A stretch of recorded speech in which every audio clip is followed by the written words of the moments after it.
Sir अब मैं दो चीजें लाना चाहता हूँ। राकेश सिन्हा, एक मैं थोड़ा सा 10 सेकंड कह सकता हूँ, आप पूरा कर ले, फिर मैं राकेश जी के पास जाता हूँ। बोलिए बोलिए संबित पात्र। देखिए मैं अभय जी को देखिए, अभय जी एक पढ़े लिखे व्यक्ति हैं और बहुत अच्छे व्यक्ति हैं। मैं इनको इतना ही कहना चाहता हूँ, जितना इन्होंने अभी गांधी परिवार के बखान किया है, इतना ही अगर वो ईश्वर का करते तो न जाने ईश्वर कुछ प्रसन्न होकर इन्हें क्या क्या दे देते। आप देखिए, आप अभी कह रहे थे अंबेडकर जी का क्या होगा। इतिहास 3 लोगों का बंधक नहीं है। अंबेडकर जी का नाम बिल्कुल सही लिया। मैं आपको एक उदाहरण देता हूँ, उसी आरटीआई से निकला है, national fellowship scheme for schedule caste and schedule tribe. क्या मानते हैं अभय दुबे साहब कि इस पे किसका अधिकार होना चाहिए? अगर शेड्यूल कास्ट शेड्यूल ट्राइब को आप नेशनल फेलोशिप दे रहे हैं तो किसके नाम पे होना चाहिए? अंबेडकर के नाम पे होना चाहिए ना। मगर धिक्कार है उस सरकार का जिसने अंबेडकर के नाम पे शेड्यूल कास्ट शेड्यूल ट्राइब, जिसके लिए अंबेडकर मर गए, उनका नाम नहीं रखा, राजीव गांधी फेलोशिप रखा उसका नाम। महात्मा गांधी से तो बड़े नहीं थे ना ये 3 लोग जिनको आप कहते हैं कि धमनियों में बहते, सुन लीजिए, धमनियों में बहते हैं, जिनके कारण इस देश का अस्तित्व है। महात्मा गांधी से आजाद भारत की पहली जब सरकार बनी संबित जी, जब वो पंडित जवाहरलाल नेहरू थे जिन्होंने श्यामा प्रसाद मुखर्जी और अंबेडकर जी को अपनी कैबिनेट में सम्मिलित किया। सर ये मैं तो मानता हूं कि पूरे ब्रह्मांड के रचयिता है गांधी परिवार, उससे मैं बाहर नहीं मानता हूं। मैं मानता हूं कि सूर्य चंद्र जो भी हैं ये सब उन्हीं के देन है। आप इतना निराश का भाव नहीं रखिए।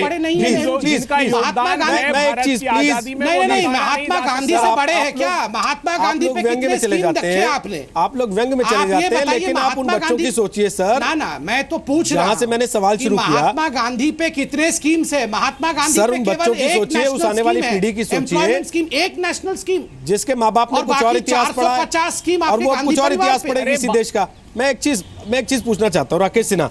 अभी अभय दुबे साहब ने कहा कि हम नहीं चाहते जवाहरलाल नेहरू को, महात्मा गांधी को, लौह पुरुष सरदार पटेल को, हालांकि उन्होंने श्यामा प्रसाद मुखर्जी का नाम नहीं लिया, सुभाष चंद्र बोस का नाम नहीं लिया, लेकिन जितने भी नाम उन्होंने लिए, उन्होंने कहा कि किसी एक उसमें बांध के ना देखा जाए। तो सर बांधा किसने?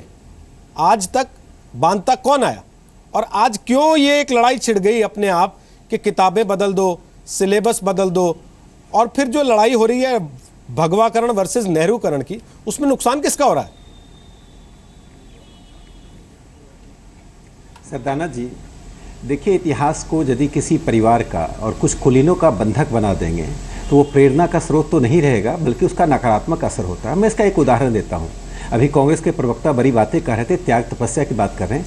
देखिए, भारत की भूमि इतनी उर्वरा भूमि है, यदि महान लोगों की सूची बनाई जाए तो 7 समुद्र का पानी भी समाप्त हो जाएगा। मैं आपको एक नाम लेता हूं, त्रिलोकनाथ चक्रवर्ती। स्वतंत्रता आंदोलन के दौरान 30 साल जेल में रहे। उनकी एक पुस्तक है बंगला में, जिसका अंग्रेजी में भी अनुवाद छपा है, 30 Years in Prison। उस त्रिलोकनाथ चक्रवर्ती का इतिहास की पुस्तक में एक पंक्ति में उल्लेख नहीं होता है।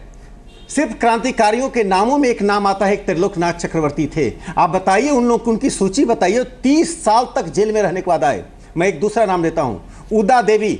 1857 क्रांति में पासी महिला थी, तथाकथित निम्न जाति की महिला ने हजरत महल की सेना में शामिल होकर अंग्रेजों का छक्का छुड़ा दिया। उस उदा देवी ने 35 अंग्रेज सेना को जब परास्त किया तो पीपल के पेड़ में आग लगा दी गई। नीचे जब उनके शहीद हुए, उनके शहीद शरीर के पास जाने के लिए कोई अंग्रेज अफसर तैयार नहीं था। ऐसे नाम यदि आप इतिहास की किताब से नदारद कर देंगे और इतिहास की किताब को जवाहरलाल नेहरू के परिवार तक, मैं नहीं कहता हूं कि नेहरू जी का योगदान नहीं था, नेहरू जी का योगदान था, लेकिन मैं एक और घटना बताता हूं, लोगों को ज्ञान होना चाहिए। नॉर्थ ईस्ट की एक महिला है, रानी गडेलियू। रानी गडेलियू रानी नहीं थी, वो राजा के परिवार में जन्म के रानी नहीं। उसके स्वयं जवाहरलाल नेहरू ने जेल में जाकर कहा था ये रानी है। 15 साल जेल में रही और इतिहास की पुस्तक में एक पंक्ति उसके लिए नहीं आती है। तो मेरा यह कहना है, इतिहासकारों ने, जिन इतिहासकारों ने इतिहास लिखा उसमें मार्क्सवादी नेहरूवादी थे। उन्होंने इतिहास को एक खास परिवार का प्रशस्ति पत्र बना दिया। उसका मैं एक उदाहरण बताता हूं। इंदिरा गांधी ने अपने जीवन काल में क्या किया? आपातकाल में लाल किले के पास जो ताम्र पत्र गड़वाया था, जिसमें पूरा एक नया इतिहास लिखा था। यदि इमरजेंसी 10 साल रह जाते और 100 साल बाद उस ताम्र पत्र को निकाला जाता जिसमें वो इतिहास लिखा रहता जो भारत का इतिहास नहीं है, इसके लिए कौन दोषी है? जो काम इंदिरा गांधी ने आपातकाल में किया वही काम मार्क्सवादी इतिहासकारों ने कागज के पन्नों पर किया है। सर लेकिन मैंने सिर्फ 4 नाम लिए हैं और राजस्थान की पुस्तक की मैं जिक्र कर, जो उन्होंने किया, एक जिक्र कर दूं राजस्थान जो उन्होंने किया वही आप अब करना चाहते हैं? रोहित जी वही आप अब करना चाहते हैं? नहीं रोहित जी मैं बता दूं, देखिए इतिहास को सर्वसमावेशी बनाना, इतिहास में उन सब लोगों का स्थान देना जो सामान्य परिवारों के लोग थे। सर कुछ दिन पहले हमने एक रिपोर्ट दिखाई थी जी न्यूज पर, पता नहीं आपने देखी कि नहीं सर? नहीं थे सर, कुछ दिन पहले हमने एक रिपोर्ट दिखाई थी, आपको मैं बताता हूं, आप पता नहीं देख पाए थे कि नहीं। फतेहपुर के जोधा सिंह अटैया सर, 52 लोगों को भरी दोपहर में इमली के पेड़ से टांग दिया गया था सर, 1857 के गदर के दौरान।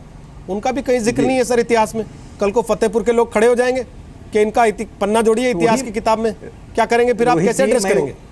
नहीं रोहित जी, रोहित जी एक आर्गुमेंट अबे जी आ रहा हूं, इतिहास मैं अपनी बात पूरी कर दूं, फिर बोलिए। आपके पास आ रहा हूं। मुझे रोहित जी मुझे पूरी बात पूरी करने दीजिए।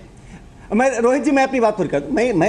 मैं इतना ही कहना चाहता हूं कि जवाहरलाल नेहरू को हम हटा नहीं रहे हैं और जवाहरलाल नेहरू का उल्लेख 9वीं और 10वीं की पुस्तकों में है। इसलिए आप नहीं चाहते कि क्लास 1 से लेकर क्लास 10वीं तक की पुस्तकों में जवाहरलाल जी का, पंडित मोतीलाल नेहरू का, श्रीमती इंदिरा गांधी का जय जयगान हो और रानी गैडिन्यू का कोई स्थान नहीं हो, त्रिलोकनाथ चक्रवर्ती का स्थान नहीं हो, उदा देवी का स्थान नहीं हो, तो यह संभव नहीं है। ठीक है।